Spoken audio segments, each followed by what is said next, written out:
Yo, back again, ladies and gentlemen, with What If Goku Was Raised by Frieza Part 10. Trunks learns about a new timeline.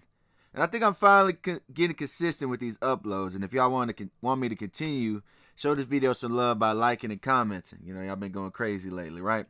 Matter of fact, we climbing for sure.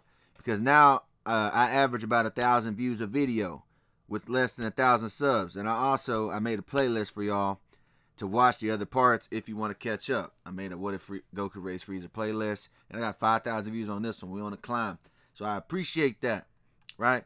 So let's get to it. Let's start with a recap, like we always do, like usual, right? So Kakarot trains in his advanced gravity chamber, thinking about his potential opposition. He thinks about when he spared Raditz and Vegeta and wonders if it was a mistake because they could be future rivals for his throne. He thinks about Frieza's father, King Code, and wonders if he'll spin on Earth for some get back for his son's demise. He thinks on the loyalty of his own army, and he believes that Dr. Gero will move against him eventually. He wonders if Bulma is a double-edged or a double agent and really is a spy for Dr. Gero because he starts to remember their relationship before he arrived on Earth. Bulma, on the other hand, has noticed all the scars on Kakarot and is curious on who he was before he became Emperor of the Universe because he seems quite friendless. She eventually approaches the Saiyan wanting to know more about him, which makes Kakarot look at her skeptically and suspicious. But their conversation is cut short when Kakarot senses the Doria losing to Trunks. Kakarot teleports to the scene where he meets Trunks. Who then tells him that he's from the future. You know, he gives his whole spiel on like he did in canon. But Kakarot doesn't believe him and tells him that his name is Kakarot and not Goku. Trunks thinks he's landed in a timeline of an evil Goku and transforms into Super Saiyan, which totally surprises Kakarot. A battle ensues, which y'all can watch on the last part. It was pretty cool. And eventually Kakarot blasts Trunks away, leaving him unconscious. Kakarot then takes a closer look at Trunks' jacket and realizes he has the same Capsule Corp logo as Bulma. He then travels back to confront Bulma on her potential betrayal with Trunks as evidence. Right, so that's the recap. Now let's get back to it. Trunks learns about the new timeline. So, Trunks wakes up in a cell to the sight of a taunting Kakarot, but he chooses to remain silent, sticking by his future story and having nothing more to say. Kakarot's taunts are replaced with anger as he promises that he will get to the bottom of it, using his energy to shake the ship. Kakarot exits his ship aggressive and hostile as he demands an explanation from Bulma on the imprisoned Trunks. Bulma denies knowing the teenager but cannot explain his Capsule Corp jacket, causing Kakarot to flare his aura, which makes Bulma and observing soldiers flinch at the display of power. Bulma, however, shows off her genius by thinking fast and comes up with an idea that could absolve her of collusion with the supposed time traveler. Kakarot looks at her mood change with irritation. Bulma then lays out her idea. Why don't we just analyze the DNA of Trunks for answers on his story to see if he's telling the truth or not? To see if he's really from Earth or if he's an experiment that caused his Super Saiyan transformation or whatever the case could be. Kakarot loses his temper and is shocked at her idea, wondering why he didn't think of that. Bulma then gets DNA off of Trunks' Capsule Corp jacket and puts it in a database for results on his genetic origin. Kakarot pokes his head out as he hears a gasp from the research in Blue Net, wondering what she's discovered. Bulma finds out that Trunks is her biological son which totally surprises her, and she realizes that means Trunks really is from an alternate future timeline, because that would explain his age, because he's a teenager and Bulma isn't that old, so how could he be this old? That means he's from the future. Kakarot is dumbfounded by this information and begins to see a resemblance in the pair now that he thinks about it. The duo is then interrupted by the appearance of Zarbon, who tells Kakarot that his soldiers have located the ship his prisoner arrived to their world in. And it's, we already know it's Trunks' time machine, but they don't. Kakarot tells Zarbon that the two of them will go check it out, but first he has to talk to his scientist Kikino about something. So Zarbon walks out waiting for Kakarot.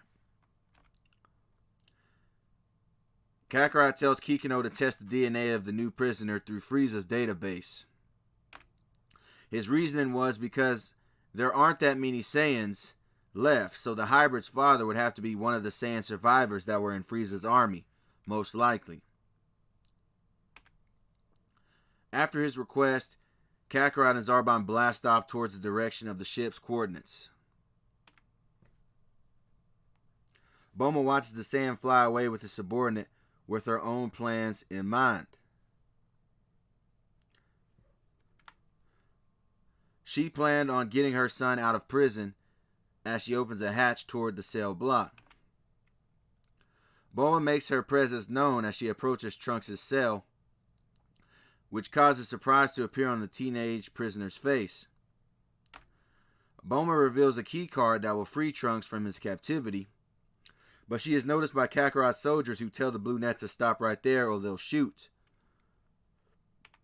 Bulma yells at the guards and calls their bluff by telling them what Kakarot would do to his guards if they vaporize his best mechanical engineer, which causes the guards to back off. Bulma then offers Trunks an invitation to go see their version of Earth, which the hesitant teen accepts. Kakarot flies alone, slightly behind Zarbon, in his thoughts on Trunks and his mysterious Saiyan heritage. He thinks to himself, what if Trunks is the son of the Goku guy that Trunks confused Kakarot of being?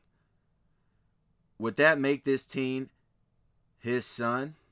The thought interests the Saiyan as he flies toward the direction.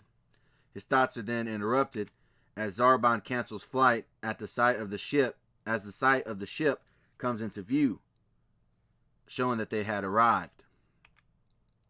Kakarot inspects the ship and realizes it's a time machine, which proves Trunks was telling the truth about his origin. Meanwhile, Bulma takes Trunks sightseeing and fills him in on what happened to her version of Earth. Trunks learns about Kakarot's soldiers advancing the Earth's police forces and military, while he sees other soldiers reconstructing the broken buildings from King Piccolo's demon army that Bulma told him about. Bulma tells Trunks that Kakarot isn't even really that bad of a person as he seems, and he's done a lot for the Earth in the year he's been there, and he's even rebuilding planets that Frieza had once purged after he wished back everyone he deleted for Frieza under Frieza's orders. As they are chatting, Kakarot appears in front of the two, gesturing them to land their capsule ship. Kakarot tells Trunks that he's found his time machine and that he's free to go after finding out he was honest. Trunks, however, watches the Saiyan with a look of mixed emotions after finding out about Kakarot's intentions on the Earth. Bulma expected the Saiyan to chastise her for releasing a prisoner without his order, but the Saiyan simply walks past the both of them, seemingly having something on his mind. Kakarot enters his ship and goes towards the direction of his elite science lab, wondering about Kikino's results. Kikino is happy to inform his emperor that he was able to match Trunks' DNA with the Saiyan in Frieza's database. Kikino reveals to Kakarot that the father of the prisoner is none other than Prince Vegeta, according to the genetic makeup. The data reveal surprises the Saiyan Emperor as the image of his rival comes into vision on the computer.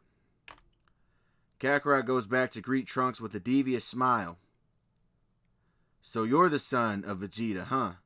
Huh, boy?" The comment causes Trunks to stutter in speech. Trunks perks up with fascination, asking Kakarot to tell him about his father, expecting in this timeline that they must have been friends or allies. Trunks' expectations were soon lowered as Kakarot frowns at the assumption of Vegeta being his friend. Kakarot tells the story about his history with Vegeta, about how he used to bully him growing up when they were kids. Until one day Kakarot challenged him, Nappa, and his brother to a death match under Frieza's orders, which was a pretty epic battle. Y'all could go back and watch on the first part. It was on the very first part of this What If, of What If Frieza raised Goku.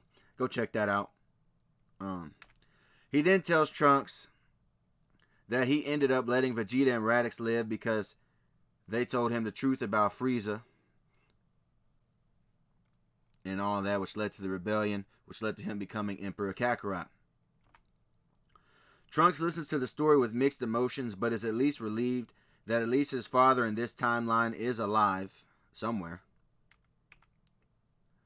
Trunks gets his jacket and sword back as he prepares to fly back to his ship to go back to his timeline, happy to have met his alternate mom and alternate Goku.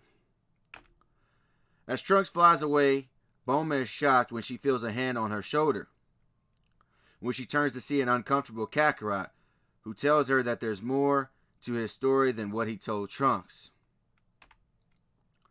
Hesitantly, Kakarot tells Bulma his life story, starting with the fact that since he was a child, Kakarot was separated from the other Saiyans and raised alone. How he was often barely surviving on missions because he was born with a weak power level. And that eventually he began to rise in strength, soloing planets by himself, loving the rush of life and death, learning to do any and everything by himself. Bulma's predictions were right about the Saiyan, what she thought in the previous episode, on him really having no true friends.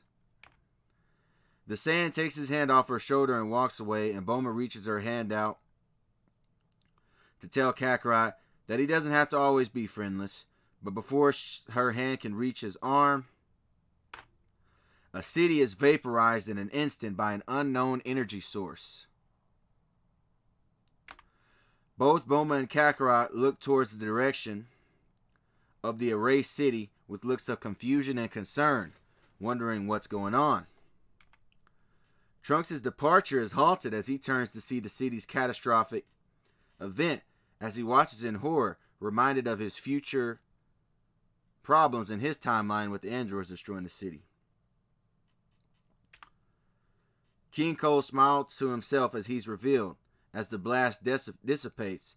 That should get that monkey's attention. And that's where we're going to be leaving things. So King Cole has made his entrance, and that'll be the next episode of what's going to happen. But, we're going to have some surprises and twists in there, most likely. That's just how I do it.